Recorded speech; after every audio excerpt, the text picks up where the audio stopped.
अचानक से मेरे पास कॉल आता है देवर का। एम्बुलेंस में लेकर जा रहे हैं आशीष जी को। उतने ही टाइम पर मेरे मंगलसूत्र का टूटना, जिससे मेरी जान निकल गई। 11:15 बजे उनका कॉल आया, हेलो नेहा कैसी हो। आवाज़ से लगा नहीं कि कुछ इतनी ज़्यादा परेशानी है। एक औरत जो लड़ने के लिए गई अपने पति से कि वो हॉस्पिटल में लड़ेगी, उसके सामने एक बहन आकर खड़ी होती है, उसका दरवाज़ा खुलता है। उसमें अगर आपको ऐसा लगता है कि लाइफ के किसी बड़े हादसे के कारण या फिर कुछ ऐसा आपके साथ हुआ है कि जीने की इच्छा आप भूल चुके हैं, तो शायद इस वीडियो को देखकर आपको कोई नई दिशा मिल जाए। लाइफ के इतने सारे उतार चढ़ाव देखने के बाद बेचारी नेहा से आपकी आयरन लेडी बनने तक का आसान दिखने वाला सफ़र, तो क्या है इसके पीछे की कहानी। तो नमस्ते, मैं हूँ आपकी नेहा आशीष तिवारी, जिसका जन्म हुआ इटारसी में एक मिडिल क्लास फैमिली में, जहाँ पर ज़रूरतें पूरी होती हैं, ख्वाहिशों के बारे में सोचना पड़ता है।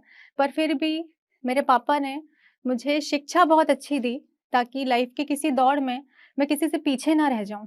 जैसे ही कॉलेज में आई तो मुझे ऐसा लगा कि उनकी ज़िम्मेदारी को थोड़ा-सा कम करना चाहिए, और इस ज़िम्मेदारी को कम करने के लिए मैंने जॉब की, बच्चों को पढ़ाना शुरू किया। जैसे ही ग्रेजुएशन कंप्लीट हुआ मेरी शादी हो गई आशीष जी से। जैसा कि आप सबको पता है कि आशीष जी ना होते हुए भी आज हमारे बीच में हैं। तो एक गृहस्थ जीवन, बहुत अच्छा जीवन, मतलब मुझे ऐसा लगता था कि मेरी लाइफ में कोई भी कमी नहीं है, सब कुछ बहुत अच्छा चल रहा था। पढ़ाई को फिर से मैंने वहाँ पर स्टार्ट किया, और वहाँ पर मुझे ऐसा लगा कि मुझे गवर्नमेंट जॉब की तैयारी करनी चाहिए। घर में मैंने पढ़ाई शुरू करी। मैं जितने भी वैकेंसीज़ निकलती थी उसको मैं फ़िल करती थी। समय निकलता चला गया। समय निकलने के साथ-साथ, जैसा कि हमारी सोसाइटी में बोला जाता है, बच्चे, आपके बच्चे नहीं हैं। तो जब भी बाहर निकला जाता था तो एक ही वर्ड बनाया गया है, कुछ और वर्ड मैं यूज़ नहीं कर सकती, बाँझ। तो धीरे-धीरे करके वो मेंटल ब्रेकडाउन होना, इसकी वज़ह से मैंने अपनी पढ़ाई को छोड़ दिया। बाहर मैं बहुत कम निकलती थी, और इसी टाइम पीरियड में आशीष जी की जॉब का रेलवे में होना, जो कि 2-2 दिन के लिए उनको बाहर जाना पड़ता था। तो इतनी ज़्यादा डिप्रेशन में चली गई कि कभी-कभी ऐसा होता था कि खड़े-खड़े बेहोश हो जाना बहुत नॉर्मल बात थी। एक बार मैं सोई तो सुबह उठी ही नहीं। घरवालों को चिंता हुई, दरवाज़ा खटखटाया गया, तब मैं अंदर बेहोश पड़ी थी। इतनी ज़्यादा मैं परेशान थी। मेरी दवाइयाँ स्टार्ट हुईं, और भगवान की दया से मेरी लाइफ़ में आई ताशी, जिसको आप सब जानते हैं। ताशी के आते ही मैंने अपनी पढ़ाई को फिर से स्टार्ट किया। अब मैं गवर्नमेंट एग्ज़ाम की तैयारी नहीं कर सकती थी, तो मैंने बीएड किया। बीएड के लिए जो मेरा फॉर्म था मैंने इटारसी से भरा ताकि मैं अच्छे से अपनी पढ़ाई को कर सकूँ, एग्ज़ाम दे सकूँ। पर मैं नहीं जानती थी कि ये जो बीएड है, ये मुझे लाइफ़ की इस दौर पर ले आएगा। इतने बीच में आया कोविड, जो कि मेरे लिए काल साबित हुआ। लॉकडाउन लगा। लॉकडाउन में एंटरटेनमेंट के लिए, जो कि हम घर में रहते थे, हम सेफ रहना चाहते थे, उतने टाइम पर बाहर नहीं निकलते थे। तो एंटरटेनमेंट के लिए वीडियोज़ बनाना स्टार्ट किया टिकटॉक पर, जो कि टिकटॉक बहुत वायरल था उतने टाइम पर। फैमिली के साथ वीडियोज़ होती थी, आशीष जी के साथ वीडियोज़ होती थी। टिकटॉक पर हमारी एक वीडियो बहुत ज़्यादा वायरल हुई, जो कि मिलियंस में थी, और वहाँ पर जो हमें पहचान मिली, जो नाम मिला, वो था लव बर्ड्स। हमें लव बर्ड के नाम से जाना जाता था। धीरे-धीरे पहचान बढ़ती चली गई, और जैसा कि बोलते हैं मेरी लाइफ़ में उतार-चढ़ाव बहुत रहे हैं, तो फिर टिकटॉक बैन हो गया। टिकटॉक बैन होते ही दुःख हुआ, क्योंकि एक नाम मिल रहा था, एक फ़ेम मिल रहा था, लोग पहचानने लगे थे। उसके बाद पढ़ाई पर फ़ोकस किया, और मुझे जाना था काफ़ी टाइम बाद मायके। मायके जाते टाइम मैंने नहीं सोचा था कि जब मैं वापस आऊँगी तो मुझे सब कुछ ख़त्म मिलेगा, मतलब मेरी लाइफ़ में कुछ बचेगा नहीं। मायके जाते टाइम वहाँ पर पता चलता है कि 15 दिन बाद एग्ज़ाम है, और मुझे आशीष जी ने कहा कि एग्ज़ाम तुम्हें देना ही है, और पता नहीं क्यों आप कह सकते हो अंदर से ऐसा लग रहा था कि मुझे वापस जाना चाहिए। लेकिन उन्होंने बोला कि नहीं, वापस नहीं आओगी। जैसा कि वो समझ गए थे कि इसका मन नहीं है। उतने टाइम में बीच में उनकी तबीयत खराब हुई। मुझे ना फैमिली से पता चला, ना मुझे आशीष जी से पता चला कि उनकी तबीयत खराब है। उन्होंने काम बोलकर मुझसे बात करना थोड़ा कम कर दिया। तो मुझे लगा कि शायद बिज़ी हैं इस कारण। घर से पूछने पर भी नहीं बताया गया कि तबीयत खराब है। मेरे एग्ज़ाम स्टार्ट हुए, पढ़ाई पर मैंने फ़ोकस किया, लेकिन फिर भी बार-बार मन में ऐसा लग रहा था कि कुछ गलत है। उतने टाइम पर मैं कभी भी दिन के टाइम फ़ोन नहीं करती थी। अचानक से मैंने फ़ोन किया, और मेरी 2.5 साल की बेटी अपने पापा को देखकर बोलती है, उसने गाना अचानक से स्टार्ट किया कि मेरे पापा। और मैंने पहली पहली बार ही सुना था कि वो ये गाना सीखी, कहाँ से सीखी है। चेहरे से मुझे लगा कि शायद कुछ ठीक नहीं है। फ़ोन कट किया, मैंने नॉर्मल कॉल लगाया, तो नंबर बंद आया।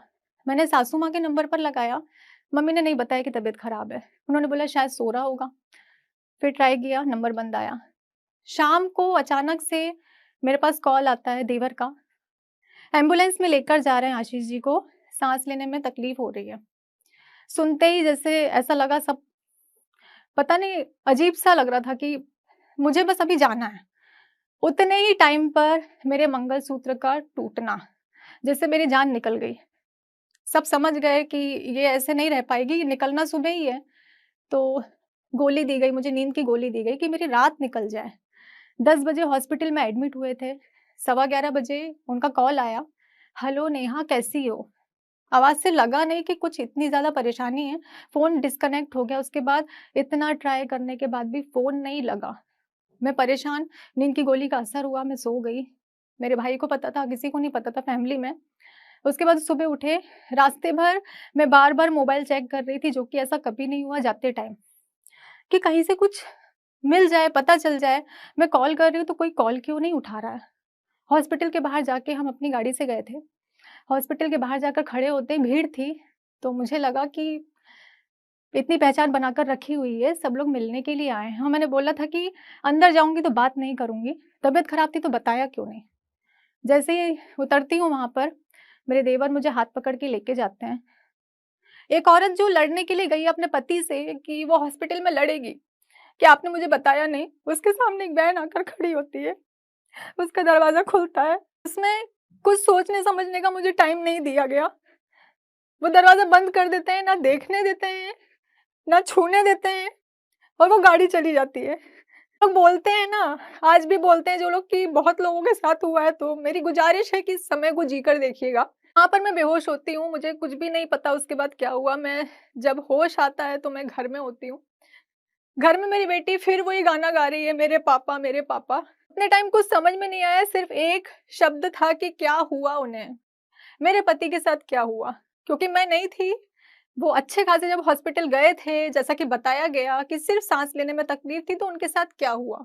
इस बात का जवाब ना मिलने पर बार-बार यही कहकर कि समय होते ही बताया जाएगा, बताया जाएगा, मैं घरवालों से हार गई। मैंने बहुत विनती की, मुझे एक बार हॉस्पिटल ले जाओ, मुझे लेकर नहीं जाया गया कि तुम अभी ठीक नहीं हो, तुम्हारे ठीक होने का वेट किया गया कि एक औरत कब ठीक होगी ना, वो भी टाइम पीरियड होता है कि ठीक होगी।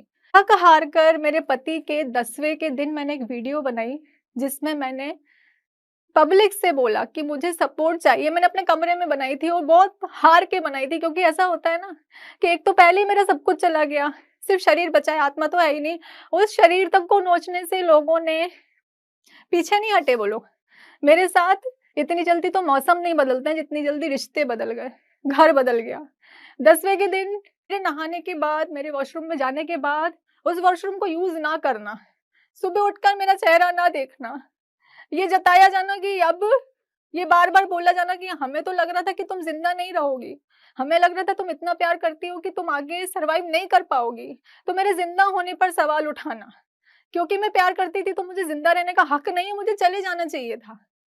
मैंने थक हार कर वो वीडियो बनाई। उस वीडियो को मैंने इंस्टाग्राम पर पोस्ट किया, और पब्लिक के सपोर्ट से, मेरे दोस्तों के सपोर्ट से वो वीडियो इतनी वायरल हुई कि सुबह उठते से जितने भी पॉलिटिशियन थे, जितने भी न्यूज़ चैनल वाले थे, वो मेरे घर के नीचे खड़े थे इंटरव्यू लेने के लिए। वहाँ भी मुझे फैमिली के द्वारा रोक दिया गया। नहीं, इंटरव्यू नहीं दोगी, जाने वाला चला गया, ये बोला गया। जब मेरी बात 11:15 बजे उनसे हुई थी, मेरे पूछने पर जब मुझे बताया गया कि 11:40 पर डॉक्टर ने ये बोल दिया था कि अब आशीष जी नहीं हैं, तो क्या हुआ उतने बीच जब डॉक्टर ने ये कहा था कि उन्हें सिर्फ़ ऑक्सीजन की ज़रूरत है, एडमिट करते टाइम जब उन्हें ये नहीं बताया गया कि सीरियस पेशेंट है। अगर सीरियस पेशेंट था तो आईसीयू में एडमिट क्यों नहीं किया, जनरल में एडमिट क्यों किया? अगर ऐसा लग रहा था कि कोई परेशानी की बात है तो ईसीजी, बीपी कुछ भी चेक नहीं किया गया, तो किस बेस पर ये लोग मुझे रिपोर्ट देंगे? ये सोचकर वो डर गए। उसके बाद उन्होंने रिपोर्ट नहीं दी, बहुत चक्कर कटवाए। वही सवाल लेकर मैं पहुंची कलेक्ट्रेट ऑफिस। वहां पर घंटों बाहर बिठाया गया। मुझे एक डेट दी गई, उस डेट पर एसडीएम, एडीएम मुझसे बात करने वाले थे। उनकी टीम मुझसे बात करने वाली थी। उस टीम के साथ जब मेरी कन्वर्सेशन हुई, उनकी जो भी रिपोर्ट उनके पास थी, उसके अकॉर्डिंग आशीष जी को कोविड नहीं था। तो मेरा एक ही सवाल था, जब कोविड नहीं था तो बॉडी हमें क्यों नहीं दी गई? हमें घर क्यों नहीं ले जाने दिया गया, छूने क्यों नहीं दिया, देखने क्यों नहीं दिया। जो भी अंतिम दाह हुआ है वो अंतिम दाह मेरे देवर ने पूरी किट पहनकर किया है। तो फिर ये सब क्यों किया गया? हमारे घर को अगर उतने टाइम आपको लग रहा था कि कोविड था तो सैनिटाइज क्यों नहीं किया गया? या तो नियम आपने यहाँ से नहीं माने या तो नियम आपने वहाँ से नहीं माने, लेकिन ले देकर मुझे ये नहीं बताया गया कि पति के साथ क्या हुआ। रिपोर्ट माँगने पर टाल दिया जाना, यहाँ रिपोर्ट करना, वहाँ रिपोर्ट करना। जब वो टीम बैठाई गई, वहाँ से उनके जो सवाल थे उसके क्रॉस कनेक्शन जब मैंने किए, तो वहाँ लोगों ने ये बोला कि मैडम टाइम हो गया है, तो आप नेक्स्ट डेट पर आना। और वो नेक्स्ट डेट मुझे आज तक नहीं मिली, क्योंकि मैंने सवाल किए। उन्हें ऐसा लग रहा था कि वो दबा लेंगे, 3-4 लोग मिलकर मुझ पर हावी हो जाएँगे, ऐसा नहीं हुआ। ऐसा ना होने पर मुझे आज तक डेट नहीं दी गई है। उसके बाद मैं कलेक्टर ऑफ़िस गई, जो शायद रिकॉर्डिंग आज भी मेरे पास होगी। वहाँ जाकर मैंने जब उनसे पूछा, "क्या किया आपने हमारे लिए, हमारी फैमिली के लिए? 2.5 साल की मेरी बच्ची उस घर में थी, तो कोविड अगर मेरे पति को था, तो आपने सैनिटाइज़ क्यों नहीं करवाया? आपने अपने फ़र्ज़ को पूरा क्यों नहीं किया गया?" उस समय मुझे वहाँ से जवाब मिला, "अरे! हर रोज़ इतने सारे लोगों की मौत हो रही है, किस-किस को देखते फिरेंगे?" ये शब्द थे वहाँ के कलेक्टर के। उसके बाद वहाँ से हताश होकर मैं घर आई। मेरा ये सवाल आज भी जारी है। मुझे आज भी नहीं पता चला कि मेरे पति के साथ क्या हुआ है। उस डॉक्टर को जब मैंने बोला कि एक बार मुझे इस डॉक्टर से मिलवा दिया जाए या फिर आप मीटिंग कर रहे हैं, उस डॉक्टर को यहाँ बुला लिया जाए। मुझे उसके आगे कुछ भी नहीं चाहिए। मैं सिर्फ़ उनसे सीधा सवाल करना चाहती हूँ। उस डॉक्टर को आज तक नहीं मिलवाया गया मुझसे। वो डॉक्टर कहाँ गए, वो आज तक नहीं पता है। तो कहाँ है वहाँ के डॉक्टर? ज़िंदगी किसी और की बर्बाद हो रही है जैसे मेरी हुई है, तो गुज़ारिश है मत करिए, मत करिए यार, किसी का घर तबाह हो जाता है। उसके बाद भी ज़िंदगी की जंग जो होती है ना, वो यहाँ से स्टार्ट हुई। मेरा जो सफ़र था ना, वो यहाँ से स्टार्ट हुआ। पति के बाद अकेली औरत। अकेली औरत से ये उम्मीद की जाती है कि वो एक सफ़ेद साड़ी में रहेगी, वो अपनी बच्ची का हाथ पकड़ेगी और ये बोलेगी, "अब मैं क्या करूँ? अब मेरे पास कोई रास्ता नहीं बचा है, तो मुझे घर चाहिए। मुझे एक टीचरशिप की जॉब मैं कर सकती हूँ। मेरी बेटी को आपको रखना पड़ेगा 5 घंटे के लिए, उसके बदले आप मुझे घर में रखेंगे क्या?" तो ये सवाल मैं करती। मैं इतना ही कर सकती थी बस, मैंने नहीं किया। मैं मायके आई, हाँ, मैं सोशल मीडिया पर एक्टिव हूँ। जैसा कि लोगों ने बहुत ताने दिए कि यार इतनी जल्दी सोशल हो गई यार, तो क्या सोशल हो गई मैं? क्या किया मैंने? नेहा ने क्या किया? मेरे साथ मेरी 2.5 साल की बच्ची, मेरे हाथ में मेरी कोई जमा पूँजी नहीं थी, 1 रुपए मेरे पास मेरा नहीं था। मैं वहाँ से कपड़े तक लेकर नहीं निकली थी। मायके में रही, थोड़े टाइम में ऐसा लगने लगा कि मैं क्यों हूँ? यूँ सवाल अपने आप पर कि मैं क्यों हूँ? उस समय जो मेरे पिल्लर बने, वो थे मेरे भाई, वो थी मेरी फैमिली कि नहीं, तुम्हें जीना है। एक दिन मेरी बेटी मेरे पास आती यूट्यूब की एक वीडियो बताती है कि मम्मा मुझे ये चाहिए। उस समय उसकी मम क्या करेगी? किसके पास जाएगी ये बोलने के लिए कि उसको ये चाहिए? तब सोचा कि नहीं, मैं ऐसे रुक नहीं सकती हूँ, मैं ऐसे थक नहीं सकती हूँ। तब मैंने इंस्टाग्राम पर एक स्टोरी डाली, जिससे मुझे इनकम हुई 150 रुपए की। तब मुझे लगा कि मैं घर बैठे ये कर सकती हूँ, क्योंकि अगर मैं जॉब करने जाऊँगी, तो मुझे बेटी को छोड़कर बाहर जाना पड़ेगा। उतने में फिर से कोविड की दूसरी लहर आई, लॉकडाउन लग गया। तब जो मेरे कमाई का साधन था, वो था इंस्टाग्राम। वहाँ पर फिर मैंने कोलैबोरेशन स्टार्ट किए, ड्रेसेस आने लगी और उन ड्रेसेस को लेकर जो मैंने वीडियोज़ बनाना स्टार्ट किया, सबसे पहला ताना मुझे मिला ससुराल से। मैंने आज तक ये बात शेयर नहीं की, आज मैं कर रही हूँ। ससुराल से ये ताना सुनने के लिए मिला कि बहुत जल्दी लाइफ़ में आगे बढ़ गई हो तुम, ऐसा नहीं सोचा था। तो कितनी जल्दी आगे बढ़ गई मैं? क्या करना चाहिए था मुझे और कितना रुकना चाहिए था मुझे? अगर मैं ज़िंदगी भर रुकती तो क्या मेरे पति वापस आ जाते या फिर मुझे उस पीरियड तक रुकना चाहिए था जब मैं इस दुनिया में नहीं होती? किसके लिए रुकना चाहिए था? मदद के लिए हाथ किसने बढ़ाया? किसी ने कुछ नहीं किया। मैं रुकी नहीं, सुनने के बाद भी मैं नहीं रुकी, मैंने अपने काम को शुरू किया। उसके बाद इंस्टाग्राम से मैं आई यूट्यूब पर, जो चैनल था यूट्यूब चैनल, वो टिकटॉक से मैंने स्टार्ट किया था लोगों की फ़रमाइश पर, जिसका नाम था लव बर्ड।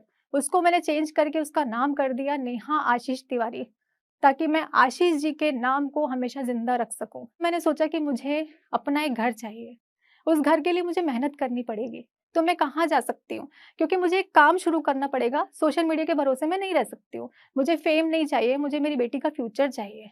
उतने टाइम पर मेरा भाई जॉब करता था भोपाल में, मैं उसके पास गई, वहाँ पर मैंने घर ढूँढा, वहाँ पर मैं क्या काम शुरू कर सकती हूँ ये देखा, तो काम शुरू करने के लिए इन्वेस्टमेंट की ज़रूरत होती है, वो मैं कहाँ से लाती? मैं क्या करती, क्योंकि जितना मिलता है उतने में मैं कोई भी काम शुरू नहीं कर सकती हूँ। बैंक गई कि हम एक आज़ाद देश में रहते हैं, संविधान ने इतने सारे हमारे लिए, औरतों के लिए इतना कुछ निकाल कर रखा हुआ है। बैंक गई, बहुत दिक्कतें हुई, फिर भी ये बोला गया कि लोन मिल जाएगा।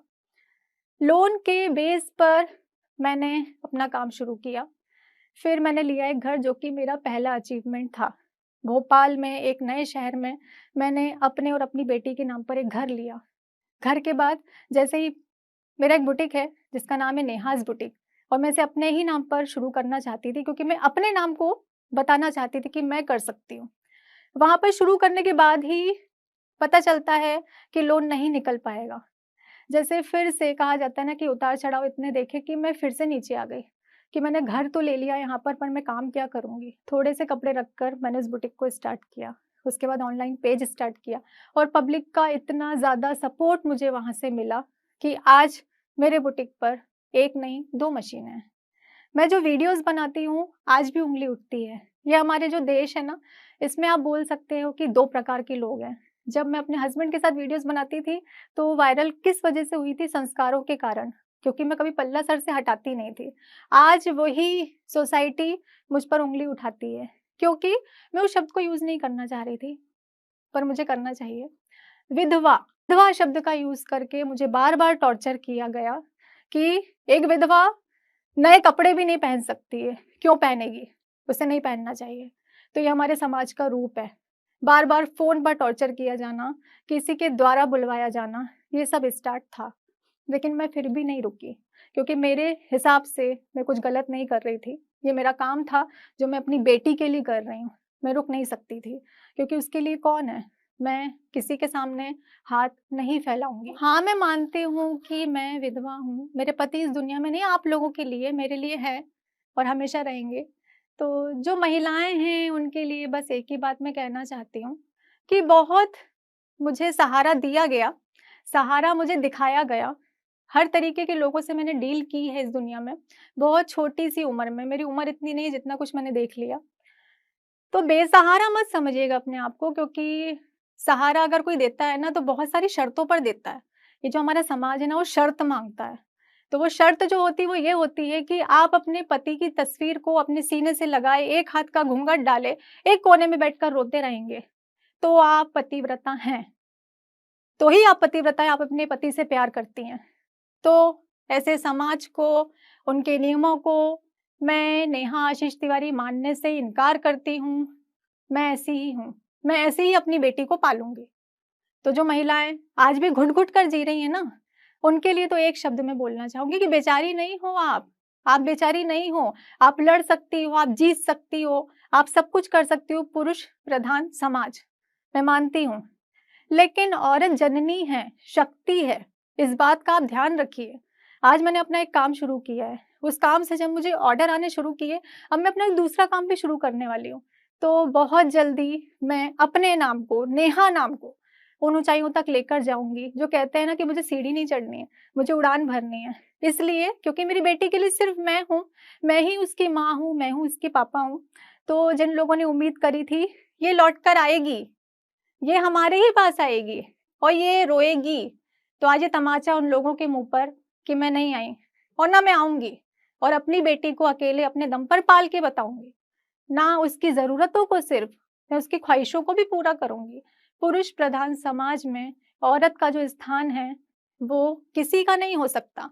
तो इस बात को आप लोग ध्यान रखिए कि अगर ऐसा नहीं कर सकते हैं ना, तो ऐसा भी मत करिए, मत करिएगा। क्योंकि जब एक चुप रहने वाला इंसान अंदर की चुप्पी तोड़ता है ना, तो कभी-कभी तबाही भी आती है। तो ध्यान रखिएगा इस चीज़ का। अगर मेरी बेटी पर या मुझ पर बात आती है, तो मैं दुर्गा भी हूँ, मैं काली भी हूँ, और सबसे पहले मैं एक माँ हूँ। जैसा कि मुझे बोला गया था कि बेसहारा हो, सहारे की ज़रूरत है, तो मुझे सहारा नहीं चाहिए।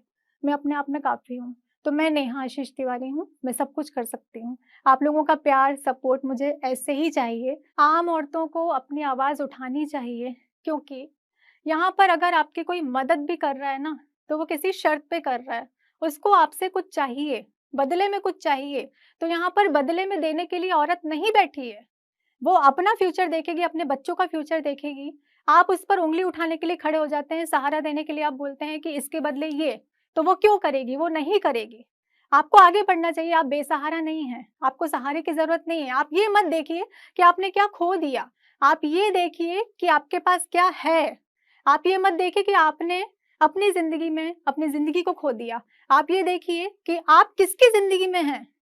मम्मी, पापा, भाई, बहन, बहुत सारे रिश्ते होते हैं जिनके लिए हमें जीना होता है, जिनके लिए हम सब कुछ होते हैं। आप ये मत देखिए आपके पास क्या नहीं, आप क्या नहीं कर सकते। जो है उससे आप अपनी काबिलियत से क्या पा सकते हैं, किस मुकाम को पा सकते हैं। और प्लीज़ सीढ़ी मत ढूँढिएगा, उड़ान देखिएगा। उड़ना है, हर औरत का सपना भी होता है, हर औरत को ये करना भी चाहिए, वो ज़िम्मेदारी भी है। हम औरत हैं, हम घर सँभाल सकते हैं, बच्चे सँभाल सकते हैं, औरतें देश भी सँभालती हैं। तो हम अपनी ज़िम्मेदारी को किसी और पर क्यों थोपेंगे? और कोई हमारे बच्चों की हमारी ज़िम्मेदारी क्यों उठाएगा? आप जननी हैं, आपने जन्म दिया है, आप एक औरत हैं, तो आप लड़िए, अपने लिए लड़िए, अपने बच्चे के लिए लड़िए, उस नाम के लिए लड़िए जो आज भी आपके नाम के साथ है। जैसा कि मैं, नेहा आशीष तिवारी, इस नाम को मरने नहीं दे सकती हूँ मैं, तो आप भी मरने मत दीजिए। आप ज़िंदा रहिए उस नाम के लिए और जी कर बताइए प्लीज़, ज़िंदा मत रहिए, जी कर बताइए। और उन लोगों के मुँह पर तमाचा ज़रूर मारिएगा जो बोलते हैं कि आओ ना यार, यहीं तो रहना है। हम ही हैं करने वाले, आप करने वाले नहीं हो, करने वाली मैं हूँ और सिर्फ़ मैं हूँ। हर औरत एक्स्ट्राऑर्डिनरी बन सकती है अगर आपकी नीयत साफ है, आप ईमानदार हैं, आप में काम करने की लगन है और आपका रास्ता सही है, तो आप उस रास्ते पर चलकर, अकेले चलकर, कोई ज़रूरत नहीं है। मैं मानती हूँ पुरुष प्रधान समाज है, लेकिन आप अकेले भी कर सकते हैं, ज़रूरत नहीं है आपको किसी के सपोर्ट की। आप आगे बढ़ सकते हैं, आप वो मंज़िल पा सकते हैं जिस मंज़िल के आप हकदार हैं और आपको पाना चाहिए। अगर आप कर सकते हैं, आप में वो काबिलियत है, तो मेरे हिसाब से आपको करना चाहिए अपने लिए और सिर्फ़ सबसे पहले अपने लिए।